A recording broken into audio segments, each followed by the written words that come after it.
Hello friends, welcome on इवंतक YouTube channel. आज का हमारा पिक है हुडको।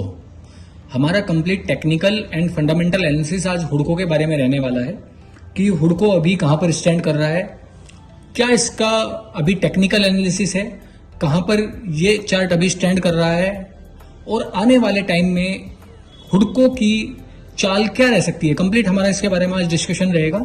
सो स्टार्ट करते हैं यहां पर मंथली टाइम फ्रेम से। बिग टाइम फ्रेम पर अभी एनालिसिस करते हैं। हुडको की जो स्टार्टिंग हुई थी मार्केट में 2017 में इसकी स्टार्टिंग हुई थी 1 मई 2017। उसके बाद ये कंटिन्यूअसली अपने जहां पर ओपन हुआ था उसके नीचे ही रहा। इसने 18 रुपीज का लो लगाने के बाद अगर हम बात करते हैं दिसंबर 2023 में इसने अपना ब्रेकआउट दिया एंड जो इसका ओपनिंग प्राइस था उसके कुछ मंथ बाद ही जो इसका यहां पर हाई बना था अप्रोक्सीमेटली 82 रुपीज 85 रुपीज के आसपास, उसका इसने जब ब्रेकआउट दिया तो इतने हैवी वॉल्यूम के साथ वो ब्रेकआउट था कि 3 to 4 मंथ्स तक ये रेगुलर ऊपर ही जाता रहा। एक अप मूव में ये स्टॉक रहा। यहाँ पर कंप्लीट बायर्स का इंटेंशन यहाँ पर इस स्टॉक को कंप्लीट ऊपर लेकर जाने के लिए था। अगर हम हुडको की बात यहाँ पर करते हैं तो आप यहां पर देख सकते हो ये यहां से स्टार्ट हुआ और कंप्लीट इसने एक यहां पर बिग मूव एंड अप्रैली यहां पर प्रोवाइड की। सो इस अप्रैली के बाद में अगर हम देखते हैं हुडको में ये डायरेक्ट 353 तक गया। 353 तक जाने के बाद इसने यहां पर एक रिट्रेसमेंट अभी दिया है। रिसेंटली प्रीवियस 2 मंथ से इसका रिट्रेसमेंट अभी चल रहा है। रिट्रेसमेंट आने का सिंपल रीजन है कि इस स्टॉक ने 5 to 6 मंथ तक सिंगल साइड में यहां पर रैली दी है। आप देख सकते हो सिंगल साइड में इस स्टॉक की रैली रही है और सिंगल साइड में रैली रहने की वजह से ही इसमें कोई भी यहां पर रिटेस्टिंग नहीं हुई थी, कोई भी रिट्रेसमेंट नहीं आया था। इसी वजह से इस स्टॉक में एक रिट्रेसमेंट फेज अभी चल रहा है। सो अभी ये रिट्रेसमेंट कहां तक रह सकता है अगर हम बात करें यहां पर डेली टाइम फ्रेम पर। मंथली टाइम फ्रेम पर एक बार आरएसआई और देख लेते हैं। मंथली टाइम फ्रेम पर जो इसका आरएसआई था आप देख सकते हो ब्रेकआउट के टाइम पर ही, जब इसमें ब्रेकआउट हुआ था उस टाइम पर ये ओवरसोल्ड जोन में चला गया था, ओवरबॉट जोन में चला गया था। उस टाइम पर ओवरबॉट जोन में जाने के बाद ही बिग मूव्स आते हैं। इसने बिग मूव दिया एंड इसका जो आरएसआई था वो 92 तक जाने के बाद अब कूल डाउन होना स्टार्ट हुआ है पिछले 2 महीने से। अब इसका आरएसआई भी कूल डाउन हो रहा है। आरएसआई का जो एवरेज है वो 80 रुपीज अभी शो कर रहा है, लेकिन अभी आरएसआई इसका मंथली टाइम फ्रेम पर और कूल डाउन होना चाहिए as per the technical view, क्योंकि जब तक इसका आरएसआई अप्रोक्सीमेटली 50 to 60 के आसपास नहीं आएगा तब तक नहीं लगता कि इस स्टॉक में कोई भी बिग मूव आने के चांसेस हैं। क्योंकि आरएसआई मेन फैक्टर होता है किसी भी स्टॉक में बाइंग और सेलिंग के लिए।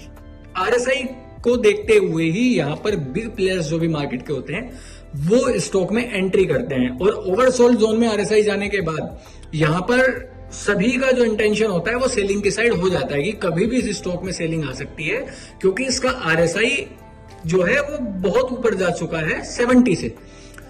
सो इसलिए यहां पर जो भी न्यू इन्वेस्टर्स होते हैं, जो भी स्विंग ट्रेडर्स होते हैं वो थोड़ा घबराते हैं स्टॉक में अपनी पोजीशन बनाने के लिए, क्योंकि आरएसआई जो होता है वो बहुत हाई लेवल पर होता है। जितने भी इन्वेस्टर्स होते हैं उन सभी का जो इंटरेस्ट आरएसआई में आता है वो बिलो 40 ही आता है। बिलो 40 बहुत अच्छा जोन होता है बाइंग के लिए किसी भी स्टॉक में। तो अगर अभी हम बात करते हैं मंथली टाइम फ्रेम पर तो इसका आरएसआई बहुत हाई है। तो यहां पर या तो ये साइडवेज रहकर अपना आरएसआई कूल डाउन करेगा या फिर ये थोड़ा नीचे और आ सकता है। अगर अभी हम बात करते हैं तो ये अपनी एक इंपॉर्टेंट सपोर्ट पर खड़ा हुआ है। सो जरूरी नहीं है कि इसको तोड़कर नीचे आएगा। ये कुछ महीने, 1 महीना, 1.5 महीना, 2 महीना अभी यहां पर साइडवेज होकर भी बिता सकता है। साइडवेज का मतलब ये रहेगा कि ये अगर इस सपोर्ट को नहीं तोड़ता है तो इसका साइडवेज का जो फेज रहेगा वो 280 से लेकर और 238, 230 तक रहेगा। 280, 230 ये यहां पर साइडवेज होकर मूव देगा ऊपर नीचे एंड देन तब तक इसका आरएसआई कूल डाउन हो जाएगा। मंथली टाइम फ्रेम तो इसका ये बोल रहा है। अगर हम बात करते हैं इस स्टॉक के मूविंग एवरेजेस की तो यहां पर सिर्फ ओनली 1 मूविंग एवरेज ही है जो कि 50 मूविंग एवरेज है। 100 मूविंग एवरेज अभी इस स्टॉक में नहीं अप्लाई हुआ है। सो 50 मूविंग एवरेज अभी बहुत नीचे है। सो दोनों फैक्टर इसके यही बोल रहे हैं स्टॉक कब मूव करता है, कब उसमें बायर्स आते हैं। आप देख सकते हो यहां पर जैसे ही स्टॉक ने अपने 50 मूविंग एवरेज को तोड़ा ऊपर से स्टॉक नीचे रहा, नीचे रहने के बाद साइडवेज रहा, उसके बाद जैसे इसने अपने 50 मूविंग एवरेज को तोड़ा, यहां पर आप देखिए इसने यहां पर 50 मूविंग एवरेज तोड़ा, उसके बाद इस 50 मूविंग एवरेज को रिटेस्ट करने आया एंड रीटेस्टिंग के बाद आप देख सकते हो ये अपने रेजिस्टेंस पर गया, रेजिस्टेंस पर एक महीना रिट्रेस करने के बाद जब इसने यहां पर ब्रेकआउट दिया तो कितनी अच्छी रैली यहां पर हमें देखने को मिली। तो ये कंप्लीट यहां पर होता है अगर आप किसी भी स्टॉक में देखोगे। सो अभी हम आ जाते हैं डेली टाइम फ्रेम पर। सो डेली टाइम फ्रेम पर अगर हम बात करें आरएसआई से ही स्टार्ट करते हैं। आरएसआई डेली टाइम फ्रेम पर कंप्लीट कूल डाउन पड़ा हुआ है, यही रीजन है कि ये स्टॉक अभी इस सपोर्ट को तोड़कर और नीचे जाने के लिए इंटरेस्टेड नहीं है, क्योंकि यहां पर अब जो भी सेलर्स हैं अब वो घबराए हुए हैं, क्योंकि अगर आरएसआई 70 के ऊपर निकलेगा तो रिस्क फैक्टर किसका बढ़ेगा, रिस्क फैक्टर उसका बढ़ेगा जो बायर होगा। अगर आरएसआई 30 के नीचे निकलेगा तो रिस्क फैक्टर किसका बढ़ेगा, जो सेलर होगा। 30 के नीचे सबको पता है कि 30 के आसपास 30 to 40 के आसपास फ्रेश बायर्स स्टॉक में आते हैं जो उस स्टॉक को मूवमेंट प्रोवाइड करते हैं। सो इसीलिए यहां पर सेलर्स अपनी पोजीशन नहीं बनाते। यही रीजन है कि ये 30 के पास जाने के बाद दोबारा से यहां पर पंप हुआ है, फ्रेश बायर्स यहां पर आए हैं।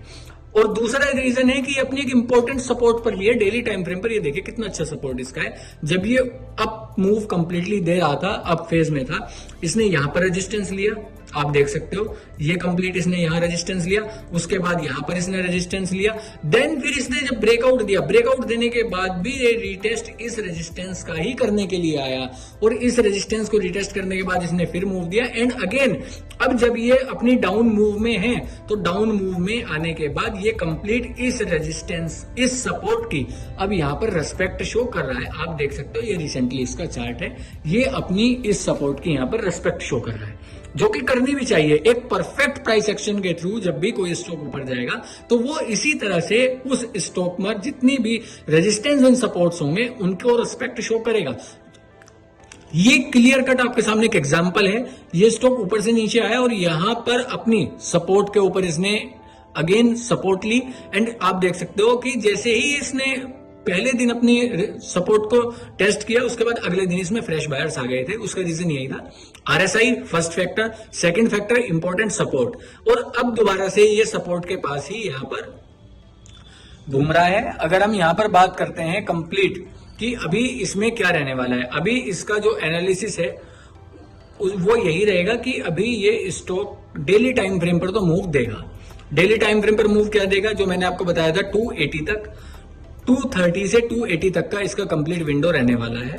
यहां पर 280 के आसपास तक ये इजीली मूव देगा, 277 तक। अब इसका जो अभी रेजिस्टेंस यहां पर शो हो रहा है आप देख सकते हो, मैं यहां पर लगा देता हूं, ये देखिए ये कंप्लीट इसका रेजिस्टेंस है जो शो हो रहा है 277 तक।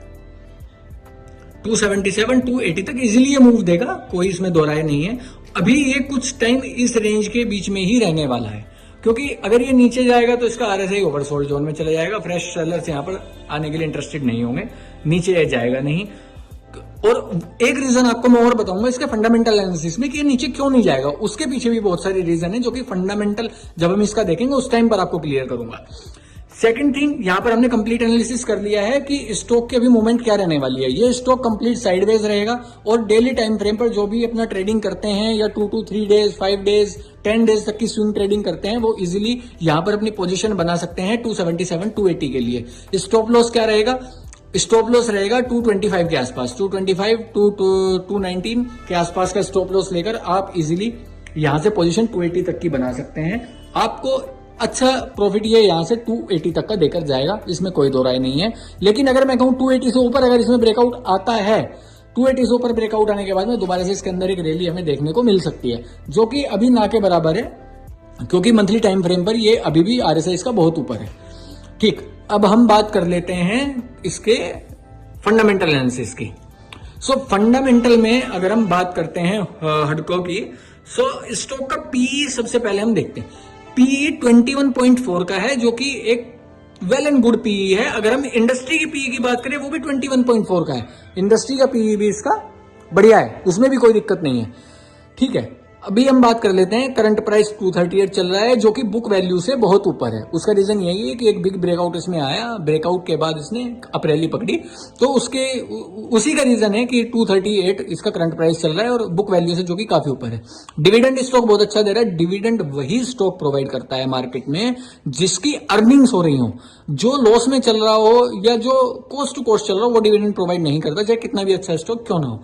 अगर मार्केट में स्टॉक डिविडेंड प्रोवाइड कर रहा है, इट मींस कि वो प्रॉफिटेबल है, वो अच्छा प्रॉफिट कर रहा है और वो उस प्रॉफिट को अपने शेयर होल्डर्स में डिवाइड भी कर रहा है। सो डिविडेंड स्टॉक ही अच्छा दे रहा है, उसमें कोई दिक्कत नहीं है। आरओई आरओसी ठीक ठाक है, कोई खास इतना आरओई आरओसी नहीं है। प्लेज इसके जो शेयर्स हैं वो प्रमोटर्स ने प्लेज नहीं किए हुए हैं, ये बहुत अच्छी बात है। डेब्ट टू इक्विटी इसकी हायर साइड पर है, ये एक कंसर्न इस स्टॉक में हो सकता है कि डेब्ट टू इक्विटी बिलो 1 ही होनी चाहिए, इसकी बहुत हाई डेब्ट टू इक्विटी है। सो ये कंसर्न रहेगा। ईपीएस एंड बाकी सारी चीजें तो हमने देख ही ली है। अब बात कर लेते हैं क्वार्टरली रिजल्ट्स की। सो क्वार्टरली रिजल्ट अगर हम देखते हैं तो रिवेन्यू भी इंक्रीज हुआ है, कोई प्रॉब्लम नहीं है, एंड फाइनेंशियल प्रॉफिट भी ठीक ठाक है। मार्जिन भी इन्होंने मेंटेन किया हुआ है, मार्जिन भी कोई ऐसा कम नहीं है, ठीक ठाक मार्जिन कंपनी का है, उसमें भी कुछ नहीं है। नेट प्रॉफिट की अगर हम बात करते हैं, प्रॉफिट थोड़ा कम है, वो देख लेते हैं किस वजह से अभी प्रॉफिट यहाँ पर प्रीवियस क्वार्टर से कम हुआ है। रिवेन्यू की अगर हम बात करें, रिवेन्यू इन्होंने प्रीवियस क्वार्टर से ज्यादा ही लिया है। अगर यहाँ पर देखते हैं 7829 का रिवेन्यू इनका रहा है, प्रीवियस क्वार्टर में 782 का था। सो तो रिवेन्यू इंक्रीज हुआ है, लेकिन प्रॉफिट किस वजह से कम हुआ है वो अभी हम चेक कर लेते हैं। सो इंटरेस्ट भी ठीक ठाक है, बाकी परसेंटेज उन्होंने अच्छा गेन किया हुआ है, ओपीएम सब अच्छा है। यहां पर हम देखते हैं नेट प्रॉफिट इनका प्रीवियस क्वार्टर से यहां पर सही आया है, कोई प्रॉब्लम इसमें नहीं है। अगर हम यहां पर बात करें, ठीक है, कोई दिक्कत इस स्टॉक में फंडामेंटली नहीं लग रही है, सारी चीजें ठीक है, कुछ चीजों को छोड़कर, जैसे कि डेब्ट टू इक्विटी रेशियो इसका हाई है। और अगर हम बात करें यहाँ पर compound sales growth and compound profit growth में भी थोड़े इश्यूज हैं। यहाँ पर अगर ये 20 के आसपास होता, 10 ईयर्स एंड 5 ईयर्स का 20 के आसपास होता तो बहुत अच्छा रहता।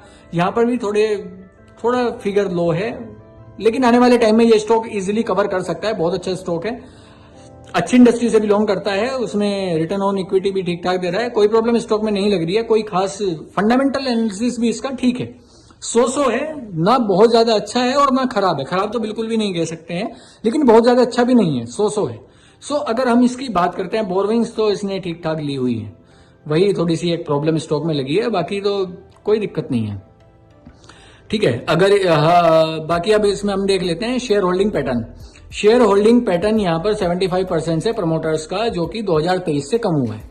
2023 में 81% था एंड अब 75% के आसपास है, जबकि एफआईआईज ने इसके अंदर अपनी पोजीशंस इंक्रीज की हैं, फॉरेन इन्वेस्टर्स इसके अंदर आए हैं। और अगर हम बात करें, डीआईआईज ने बहुत अच्छी पोजीशन इस स्टॉक में बनाई हुई है, पब्लिक का पार्टिसिपेशन इसमें कम है।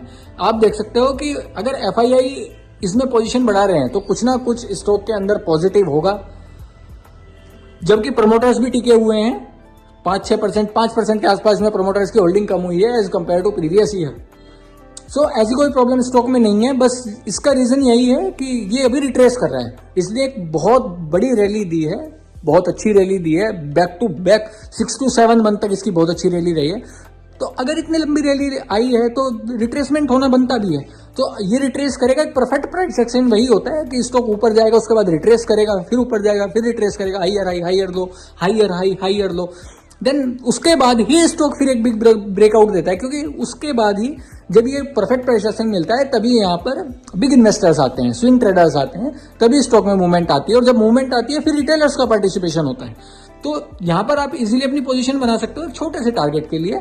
बाकी ये स्टॉक अभी साइडवेज रहने वाला है। अगर हम मंथली बात करते हैं तो यही हमारा इसका कंप्लीट एनालिसिस था।